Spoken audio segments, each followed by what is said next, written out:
Assalamualaikum warahmatullahi wabarakatuh. Jumpa lagi dengan saya di Rabu Misteri. Seperti biasanya pada kesempatan kali ini saya akan membagikan sebuah kisah.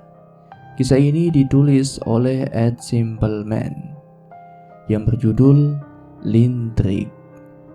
Ada yang sudah tahu tentang lintrik? Kalau belum, jangan kemana-mana, simak videonya hingga akhir, karena cerita ini merupakan salah satu cerita yang sangat menarik.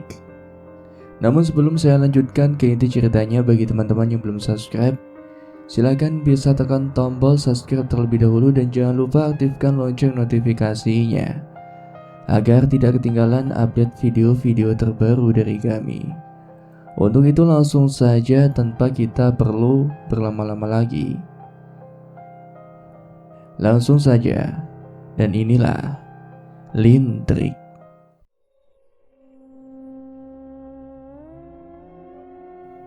Ada yang sudah tahu tentang lintrik? Sepertinya masih banyak yang belum tahu ya. Oke, kita bahas ini ya malam ini. Gimana? Thread ini mungkin tidak menakutkan bagi beberapa orang, tapi akan menjadi mimpi buruk bagi mereka atau keluarga mereka yang pernah mengalami atau bersinggungan langsung dengan lintrik. Karena lintrik memiliki sejarah yang tidak kalah gelap dari banyak ilmu hitam yang pernah diciptakan. Pada beberapa daerah di Jawa Timur, lintrik memiliki nama-nama yang berbeda satu sama lain, pun dengan ritual pengikutnya juga berbeda. Sekarang, lintrik dari mana yang ingin kalian tahu? Lintrik daerah Tapal Kuda atau lintrik dari daerah Weleng? Baiklah, terkhusus malam ini kita ke Tapal Kuda saja ya. Salah satu lintrik yang paling sulit untuk dideteksi, bahkan oleh mereka yang mempelajari ilmu spiritual. Sebelumnya lintrik memang terlihat seperti pelet, namun entah kenapa saya merasa lintrik ini lebih licin. 17 tahun yang lalu saya pertama kali mendengar tentang lintrik. Itu pun saya sebenarnya mencuri dengar dari pembicaraan antara nenek saya ketika berkunjung ke rumah. Singkatnya, beliau sedang menceritakan tentang salah seorang tetangganya yang konon menggunakan ilmu pengasihan ini. Semua dimulai ketika malam datang. Waktu itu, desa tempat nenek saya tinggal masih dihuni oleh segelintir keluarga saja. Jarak antara satu rumah ke rumah yang lainnya cukup jauh dan biasanya dipisahkan oleh tanah kosong atau orang Jawa biasa menyebutnya dengan barongan. Singkat cerita, salah seorang kepala keluarga, sebut saja beliau dengan nama Pak Mantri, baru selesai dari ladang, ia berniat untuk pulang dengan sepeda parang miliknya. Ia tak menduga kalau hari ini sudah menjadi gelap akibat tertidur pulas di gubuk setelah seharian bekerja. Pak Mantri mengayuh sepedanya sendirian di bawah pohon-pohon besar dan tinggi. Ia tampak bersiul-siul mengusir sepi yang perlahan mulai mengganggu dirinya. Entah kenapa malam itu terasa lebih dingin dari biasanya. Di sepanjang perjalanan rumah-rumah sudah tertutup rapat. Tidak ada satu orang pun yang Pak Mantri lihat. Maklum saja saat itu tak banyak orang yang mau beraktivitas pada malam hari. Pak Mantri mengayuh terus sepedanya hingga ia akhirnya sampai di persimpangan jalan. Pak Mantri sempat berhenti untuk berpikir, sampai akhirnya beliau memutuskan untuk mengambil jalan pintas, yaitu sebuah jalan kecil yang diapit dua ladang pisang yang mengarah ke tanah kuburan. Meski terdengar menakutkan, namun Pak Mantri bukan tipikal orang yang penakut, karena toh di kuburan tidak ada apa-apa kecuali orang mati. Dari kejauhan, Pak Mantri mulai melihat bayangan pohon Kamboja, diikuti siluet rumah pendoso. Pak Mantri masih begitu tenang mengayuh sepedanya, tak ada sedikit pun pikiran yang aneh-aneh mengenai tempat itu.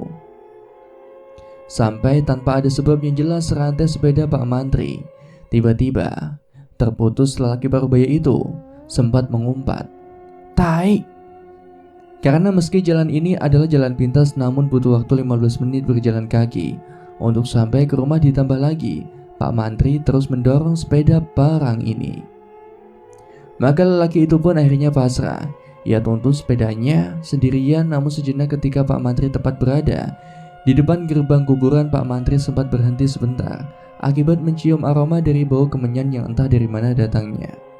Tiba-tiba rasa penasaran yang ada dalam dirinya membuncah. Pak Mantri sontak menyandarkan sepeda parangnya di balik bangunan pendoso. Sembari memasang indera penciumannya, Pak Mantri mulai mencari di mana sumber aroma bau kemenyan itu. Karena sejujurnya hal ini janggal bagi dirinya, karena sudah lama ia tak mendapati hal seperti ini. Singkat cerita, setelah mencari dari mana sumber aroma kemenyan itu, Pak Mantri terhenti sewaktu melihat ada salah satu makam yang berada di tengah kuburan terdapat kendi pulung yang mengepul asap dengan taburan bunga 7 rupa. Pak Mantri tampak keheranan. Sebelum ia tersadar, bila tak jauh dari tempatnya sedang berdiri terlihat bayangan seorang sedang berjalan mengitari area perkuburan.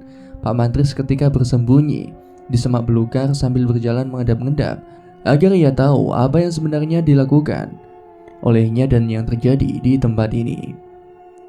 Semakin Pak Mantri mendekat, pada sudut paling jauh perkuburan itu aura dingin seperti menelusup merasuk ke dalam tubuhnya. Tak hanya itu saja, Pak Mantri mendengar suara gumaman yang janggal, seperti seorang sedang berbicara namun dengan bahasa yang aneh. Pak Mantri hanya bisa bersembunyi sambil mengamati situasi. Di dalam hatinya ia berkata bila suara yang dirinya dengar tak lain adalah suara dari seorang wanita. Namun terbesit sebuah pertanyaan, apa yang dilakukan oleh seorang wanita pada malam hari seperti ini di area perkuburan?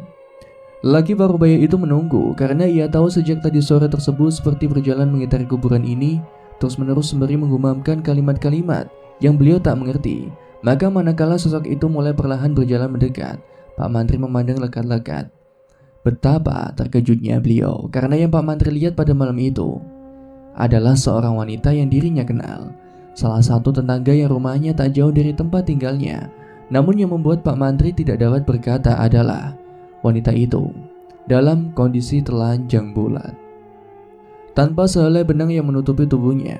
Wanita itu terus saja berjalan tanpa sadar. Dengan kehadiran Pak Mantri, ia terus melangkah sendirian memutari area perkuburan. Kedua kakinya merah akibat dingin dan tandusnya tanah kuburan. Sampai pada satu titik, tiba-tiba ia berhenti. Ia berhenti begitu saja sebelum kepala wanita itu berputar melihat Pak Mantri dengan wajah yang hancur. Mata, hidung, sampai kulit wanita itu hitam seperti bekas orang yang terbakar. Sosok itu terus melotot ke tempat Pak Mantri menunduk bersembunyi. Ia tahu dirinya dalam bahaya. Lalu apa yang Pak Mantri lakukan? Beliau tahu wujud yang menatapnya saat ini bukanlah wujud dari wanita yang merupakan tetangganya itu. Karena pada dasarnya sejak Pak Mantri melihat wanita itu telanjang dan mengitari kuburan, ia sudah tahu bahwa ini adalah syarat ritual lintrik. Lintrik hayang memadi. Pak Mantri ataupun tetangganya saat ini, kedua-duanya sedang dalam bahaya. Bila mereka saling mengetahui, hanya tinggal masalah waktu untuk mereka sebelum kemalangan menyambangi diri mereka masing-masing. Maka Pak Mantri mencoba untuk tetap tenang. Singkatnya, setelah wanita itu berada di sudut lain, Pak Mantri bergegas meninggalkan kuburan. Berharap yang masih belum menyadari kehadirannya, dengan langkah perlahan-lahan Pak Mantri menuntun sepedanya menjauh dari tempat itu. Pak Mantri sadar saat ini sepeda yang ia tuntun terasa lebih berat jika dibandingkan ketika tadi sebelum tahu perihal apa yang dilakukan oleh tetangganya itu. Maka di sela langkah kaki Pak Mantri menuntun sepeda, ia menoleh dan mendapati pada boncengan sepeda miliknya tengah duduk si wanita.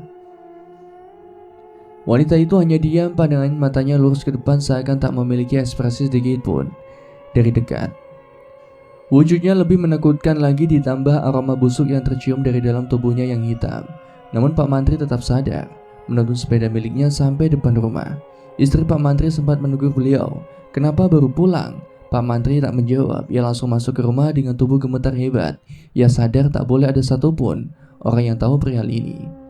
Ia menimba air sumur dengan wanita itu mengikuti dirinya.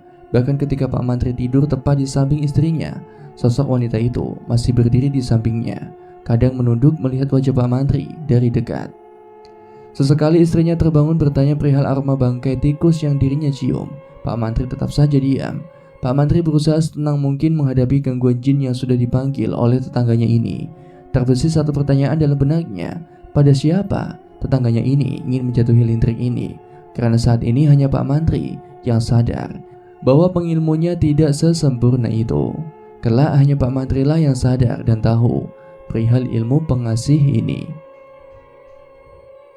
Karena cerita utama tentang Lintrik ini baru dimulai, wanita itu dikenal sebagai kembang desa. Tak ada satupun laki-laki yang tak memuji dirinya. Ia dikenal baik, sopan dan menghormati orang tua. Namun di balik pintu rumahnya, setiap malam ia menduduki kitab suci, hanya untuk menjampi laki-laki yang sejak dulu ia ingin perbudak. Sudah berpuluh kali laki-laki yang datang padanya melamar dengan harta benda yang mereka miliki, namun tak ada satupun yang ia terima. Akhir dari laki-laki malang tersebut adalah menjadi gila atau berakhir di tiang gantung. Namun akhir penantiannya tiba ketika yang dia incar tergoda. Ia menundukkan seorang suami yang sudah memiliki istri dengan 3 anak yang masih kecil, dan yang membuat orang-orang tak habis pikir adalah lelaki yang ia tundukkan tak lain adalah tetangganya sendiri. Kecantikannya yang selalu dipuji-puji oleh orang-orang berbeda dengan apa yang dilihat oleh Pak Mantri, karena di matanya kulit tubuh wanita itu membusuk seperti jenazah yang sudah lama dikuburkan. Perihal masalah yang sudah dia timbulkan, Pak Mantri berkunjung ke rumahnya. Di sana dia menemukan jin yang menyerupai wujud si wanita sedang menyeringai padanya. Nama wanita itu sebut saja Ajeng. Ketika Pak Mantri sedang duduk, Ajeng datang dengan membawa segelas kopi hitam kesukaannya. Pak Mantri masih tertuju pada sosok jin yang menyerupai wujud Ajeng, sampai akhirnya wanita itu menegur dirinya. "Monggo Pak, diunjuk riyen. Silahkan Pak, diminum." Pak Mantri hanya mengangguk. Dilihatnya segelas kopi itu tak terbesit dalam kepalanya untuk mencicipinya. Sebaliknya Pak Mantri datang ke sini untuk menasihati Ajeng. "Aku kenal kowe iki kejabang bayi sampai gede ngene lho, Nduk. Aku mengenal kamu itu dari janin sampai sebesar ini, Nduk. Apa sing bakal kowe lakoni? Aja, Nduk. Aja diterusno ya. Mergo kowe gak ngerti sing ireng biasanya berakhir elek. Apa yang akan kamu lakukan? Jangan dilanjutkan ya, karena kamu tidak tahu yang hitam biasanya itu berakhir buruk," kata Pak Mantri. Namun Ajeng hanya tersenyum sinis. Wanita itu tak menggubris apa yang dikatakan oleh Pak Mantri. Sebaliknya ia merebut gelas kopi milik beliau yang sejak tadi tak disentuh di atas meja. Dengan sekali guyur, kopi hitam itu terbuang di atas lantai, dan betapa terkejutnya beliau saat melihat dalam gelas itu ada kelabang di dalamnya. Ajeng lalu berkata dengan nada suara yang lembut, "Bapak ra usah melu-melu urusane wong ya. Mantuk seakan ibu. Bapak tidak perlu ikut campur ya. Pulang saja. Kasihan loh ibu." Menanggapi itu, Pak Mantri ketika tahu apa maksud Ajeng, terlebih lagi jinnya sejak tadi dia lihat lenyap, Pak Mantri seketika berlari pergi dari rumah Ajeng. Betapa terkejutnya beliau mendapati istrinya dalam kondisi baru saja jatuh di samping sumur. Dari keningnya terus mengucurkan darah. Pak Mantri seketika mengangkat tubuhnya. Ajeng benar-benar sudah sinting. Singkatnya, 2 bulan setelah hari itu pernikahan Ajeng dengan tetangganya berlangsung. Meski dilangsungkan secara diam-diam karena menjadi pergunjingan para tetangga, namun tak ada yang berani menyentuh Ajeng, bahkan si istri. Sampai dibikin sakit tak bisa sembuh. Para tetangga tentu saja curiga. Bagaimana bisa lelaki itu tunduk dengan Ajeng sampai seperti itu? Bahkan ia tega memukul ketiga anaknya di hadapan orang-orang. Apapun yang Ajeng minta dia berikan, termasuk mencerai istrinya sendiri yang sudah menemaninya sejak lama, sejak masih susah dahulu. Yang lebih gila lagi, rumah atas nama istrinya diambil begitu saja, sampai akhirnya kabar tentang Lintrik mulai terdengar di belakang mereka. Anehnya, setelah menikah pun laki-laki itu sama sekali tidak terlihat mengendurkan perasaannya pada Ajeng. Dia benar-benar dibuat tunduk. Atas izin istrinya, Pak Mantri akhirnya datang membantu. Ia bawa janda yang tak berdaya itu ke rumahnya. Di sini pergulatan batin Pak Mantri saling beradu, karena kunci dari masalah ini hanya beliau yang tahu, terlebih setelah bertanya pada salah seorang temannya yang tentang ritual. Maka pada malam buta itu Pak Mantri membawa janda itu pergi ke suatu tempat. Apa yang sudah Ajeng lakukan sudah mencapai Satri, alias Sukma dari targetnya tak dapat tertolong lagi. Bila dipaksa maka laki-laki yang dipersuami oleh Ajeng bisa menjadi gila dan tidak bisa sembuh. Maka Pak Mantri berpikir lintrik harus dilawan dengan lintrik. Tempat itu jauh lebih dalam dari jalan setapak yang ada dalam hutan.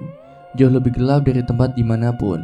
Bahkan meski Pak Mantri sudah berkali-kali pergi ke rumah orang itu, namun ketakutan masih saja datang sewaktu beliau menuju ke rumahnya. Pak Mantri berjalan bersama janda malang itu menyusuri jalan setapak, sementara di belakang mereka berdua, sosok jin berwujud Ajeng mengikuti mereka. Tentu saja seperti kata orang itu, dia akan terus mengikuti Pak Mantri sampai beliau mengatakan bahwa Ajeng menggunakan lintrik. Hanya saja bila Pak Mantri membuka rahasia ini dan memberitahu siapapun tentang lintrik milik Ajeng ini, maka terputuslah dan lepaslah laki-laki itu. Namun sebagai akibatnya, laki-laki itu bisa gila mendadak, sementara Pak Mantri akan jatuh sakit yang teramat parah, begitu pun dengan Ajeng. Maka seperti sudah diduga sebelumnya, kedatangan Pak Mantri disambut oleh seorang laki-laki tua yang tentu sudah tahu maksud kedatangan mereka. Tanpa membuang waktu, laki-laki tua itu berkata apa janda malang itu benar-benar mau habis-habisan, sekalipun akal pikirannya bisa hilang. Entah karena dendam atau putus asa, janda yang malang itu seketika menjawab bila ia bersedia melakukan apapun asal kehidupannya yang dulu bisa kembali. Maka hari itu beliau melakukan ritual lintrik, namun menggunakan kartu yang tentu berbeda dengan milik Ajeng. Kartu itu dimasukkan ke dalam kendi kecil, lalu dikubur di bawah tanah kuburan. Utamanya kuburan yang sudah tua, karena akan mengikat jin atau makhluk yang menunggu tempat itu. Selain itu, si janda harus terus datang ke tempat itu, memberi makan dengan sesajen dan kemenyan. Ritual ini harus terus dilakukan, tanpa boleh bertanya sampai kapanpun, karena si lelaki sudah memberitahu nanti ketika semua ini selesai akan ada tanda yang sangat jelas. Pada malam ke-17 saat si janda datang ke kuburan itu lagi sembari membawa kemenyan dan sesajen, ia dibuat terkejut karena melihat seorang wanita yang familiar sedang berlutut membelakangi dirinya, tepat di depan kuburan tempat si janda menanam kendi miliknya. Ketika si janda bertanya siapa gerangan wanita itu, betapa terkejutnya beliau melihat Ajeng dengan wajah yang hancur. Sosok atau makhluk yang menyerupai Ajeng itu hanya melotot menatap ke arah si janda, yang kemudian sadar bahwa siapapun yang berdiri menjumpai dirinya ini bukanlah Ajeng, mantan tetangganya yang sudah merebut suaminya. Ia sadar mungkin ini adalah salah satu pertanda yang dia tunggu. Lantas karena ketaguhan hatinya ingin membalas apa yang sudah Ajeng lakukan pada keluarganya, si janda tak merasa takut sama sekali. Bahkan ketika ia meletakkan sesajen seperti biasa, sorot matanya tak henti tertuju mengamati wajah Ajeng yang seperti dibakar bara api. Setiap hari selama 7 hari berturut-turut si janda datang, dan setiap kali sampai di kuburan tua itu, sosok yang menyerupai Ajeng juga ada di sana. Wujudnya kian lama semakin tak dapat dijelaskan. Lidahnya panjang sampai keluar dari mulut, sementara kulitnya dipenuhi benjolan. Si janda hanya duduk meletakkan kembali sesajen di atas kuburan, dan malam itu adalah kali pertama dia melihat makhluk itu menengok wajahnya lebih dekat. Sangat dekat, sampai hidung mereka nyaris bersentuhan. Ada ketakutan dan kengerian dalam hati si janda. Ia lalu berkata lembut sekali, suaranya seperti berbisik, lebih halus dari suara seorang manusia yang pernah dijumpai si janda. Ia berkata untuk mengambil kartu yang sebelumnya sudah dia tanam. Namun disinilah perbedaan lintrik pengasih si janda dengan lintrik Ajeng, karena ia harus membuka seluruh pakaian yang dikenakan sampai tak ada selembar kain pun yang menutupi tubuhnya. Lalu ia harus membasuh wajahnya menggunakan tanah kuburan dari setiap tanah yang dia gali untuk mengambil kartu yang sebelumnya dia tanam di dalam kendi. Butuh 8-9 kali galian tanah bagi janda malang itu, dan setiap kali ia menggali, tak lupa ia basuh wajahnya sendiri menggunakan tanah lembab yang kini mengotori wajahnya. Ia sudah menempuh jalan sejauh ini, maka tak ada jalan lain bagi dirinya untuk kembali. Terlihatlah kendi yang dia cari, warnanya lebih hitam dari sebelumnya. Tepat ketika janda malang itu mengangkatnya, ia mendengar kecipuk air di dalamnya. Padahal sebelumnya ia yakin bila dalam kendi itu hanya berisi 4 lembar kartu yang diusulkan oleh si lelaki tua. Lantas air apakah ini? Disitulah tiba-tiba si lelaki tua datang. Ia hanya berdiri menatap wanita itu. Dalam diamnya ia mengingatkan bahwa apa yang kelak dia ambil tak bisa dikembalikan lagi. Untuk itu dia menawarkan agar ia tak melanjutkan ritual intrik yang ini. Tanpa ada jawaban, mata sudah cukup menjelaskan tak ada obat dari sebuah dendam yang kesumat. Maka si lelaki tua berjalan pergi sambil tertawa. Katanya menyesatkan manusia lain adalah hadiah yang paling menyenangkan untuk dibawa mati. Maka ia berpesan untuk terakhir kalinya. Di dalam kedi itu adalah darah kewanitaan dari sosok perebut suaminya. Ia harus meminum semuanya, maka jin itu akan meninggalkannya. Ia akan berbalik menjadi abdi yang paling menurut guna menghancurkan semua yang sudah dia miliki sampai ke akar yang sudah dia tanam. Darah jauh lebih kental bila dibandingkan dengan air. Itulah yang janda malang itu rasakan. Ketika cairan itu melewati kerongkongan tenggorokannya, ia mendengar sosok yang menyerupai Ajeng itu tertawa terbahak-bahak. Dan seperti itulah cara jin menertawakan manusia. Pagi itu, Pak Mantri datang menjemput. Setelah berbicara dengan si lelaki tua, ia lalu melangkah masuk ke dalam rumah. Betapa terkejutnya beliau ketika melihat wanita sedang duduk menyisir rambut. Siapa yang menduga Halimah, si janda malang menjelma menjadi wanita yang sangat menggoda. Beliau pun mengantar Halimah pulang. Sepanjang perjalanan tak henti-hentinya orang berbisik saling berbicara. Tak tahu dengan siapa Pak Mantri berboncengan manakala mereka lewat rumah Ajeng. Wanita itu tahu ada yang tidak beres dengan dirinya. Separuh wajahnya merah melepuh.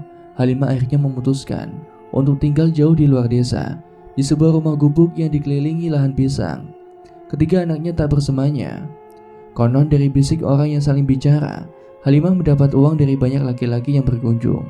Tak penting dari mana Halimah mendapat uang karena setiap malam ia akan berjalan pergi lalu berdiri di luar rumah Ajeng. Lalu seperti itu, beberapa kali pula Ajeng terlihat mengintip dari jendela kamarnya. Ia tak mau laki-laki yang sudah susah dia rebut didapat lagi oleh Halimah. Satu yang tidak dipelajari oleh Ajeng, lintrik yang dia pelajari membutuhkan media mata dari korban untuk melihat dirinya. Namun lintrik yang dimiliki Halimah berbeda, hanya membutuhkan satu foto saja. Dan malam itu Halimah tak ada keinginan untuk merebut mantan suaminya. Ia ingin laki-laki itu membayar rasa sakit yang dia miliki. Halimah pulang sambil berpikir untuk memulai penderitaan Ajeng. Dengan satu sentuhan saja ia taburkan sejumput tanah lalu pergi meninggalkan rumah Ajeng. Keesokan paginya jeritan terdengar dari rumah Ajeng. Seluruh tetangga berdatangan untuk melihat apa yang sedang terjadi.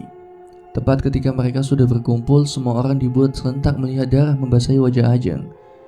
Di hadapan wanita itu terdapat suaminya dengan kayu di tangannya. Semua orang di desa terkejut melihatnya, namun tak ada yang berani berbicara. Apalagi ketika mereka tahu di dalam kerumunan itu ada Halimah yang berdiri, melihat semua itu dengan sorot mata yang tenang. Semua orang mengerti, kini lintrik sedang dibalas dengan lintrik. Malam harinya 4 kartu yang dimiliki oleh Halimah dia keluarkan. Di atas sebuah foto ia letakkan kartu tersebut. Lalu Halimah berkata entah pada siapa. Di depan asap kemenyan yang mengepul, Halimah berujar, "Mati yo ning tengah dalan. Nang arep Patrick lewat yo mas." Keesokan harinya pada siang terik yang panas terdengar kabar duka tentang kematian Pak Mantri yang kabarnya menabrakkan dirinya di depan sebuah truk yang lewat. Tubuhnya hancur sampai harus dimasukkan ke dalam kantong kresek. Halimah hanya ingin mencoba apakah lintriknya ini berhasil. Dirinya juga sudah lelah kalau setiap minggu laki-laki itu akan datang ke rumahnya untuk minta jatah karena pernah membantu dirinya. Maka dengan berita yang dia dengar ini, satu orang sudah menerima ganjarannya. Pada malam yang lain ketika Halimah ada di rumah sendirian, ia mendengar suara pintunya diketuk. Maka wanita itu mendekat dan ketika ia membuka pintu, di sana berdiri seorang yang dirinya kenal, Ajeng. Sebagian wajahnya lebam dengan bibir sobek bekas disiksa. Untuk pertama kalinya Halimah melihat Ajeng meminta ampun agar dia menghentikan semua ini. Ia tahu dan sangat tahu perihal apa yang dilakukan oleh Halimah. Bahkan dia bisa melihat jin yang selalu mengikuti dirinya menyerupai wujud Halimah. Dan dia berjanji akan melepas mantan suaminya itu. Tapi Halimah tak bergeming. Ia hanya diam saja melihat Ajeng dengan sorot mata nanar. Tepat ketika Halimah membasuh luka merah di pipinya, Halimah lalu mendorong pintu rumahnya lebih lebar. Di sana Ajeng lalu melihat suaminya berdiri. Ia baru saja membenarkan kancing bajunya. Ajeng pun pulang sembari dituntun oleh suaminya sendiri, pergi menjauh dari rumah Halimah. Dan ketika bayangan mereka sudah pergi, Halimah mengambil satu kartu lagi. menumpukan di atas foto mantan suaminya lalu berujar, "Dibakar ojo diantemi maneh yo mas." Begitulah akhir cerita ini. Kejadian pembakaran ini untungnya tak pernah terjadi karena sewaktu hal itu dilakukan Ajeng masih bisa diselamatkan, kecuali mukanya. Setengah badan dan kakinya yang mengalami luka bakar yang menyebabkan cacat permanen. Sementara mantan suami Halimah menjadi gila. Penangkapan warga pada suami Halimah mengerucut dan tak terbendung lagi, sampai akhirnya mereka berbondong-bondong untuk mendatangi rumah Halimah. Sayangnya malam itu adalah kali terakhir orang melihat Halimah.